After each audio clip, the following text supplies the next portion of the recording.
ক্যানিংয়ের একদম পাশেই অবস্থিত এই ছোট্ট জায়গা মৌখালি, নামের মতোই শান্ত, সহজ, কিন্তু বিকেলের আলো পড়তেই এই পুরো এলাকা যেন নতুন রূপে জেগে ওঠে। সূর্যের নরম রঙে চারপাশ আলতো সোনালি হয়ে উঠলে মানুষজন ধীরে ধীরে এসে জমা হয়।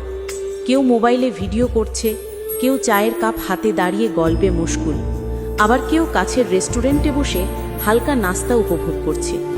প্রিয় মানুষের সঙ্গে দুদণ্ড সময় কাটাতে মৌখালি যেন এক নিখুঁত সন্ধ্যার ঠিকানা।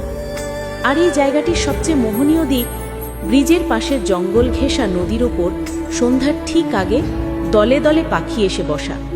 সেই দৃশ্যটা এমনই মনোমুগ্ধকর যে না দেখে বর্ণনা করা অসম্ভব।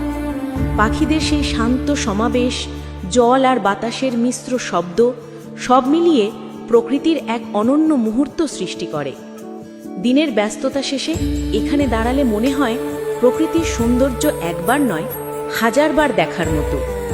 এরকম আরও সুন্দর জায়গার ভিডিও পেতে এমআর গ্রিন ইন্ডিয়া টিভিকে ফলো করতে ভুলবেন না।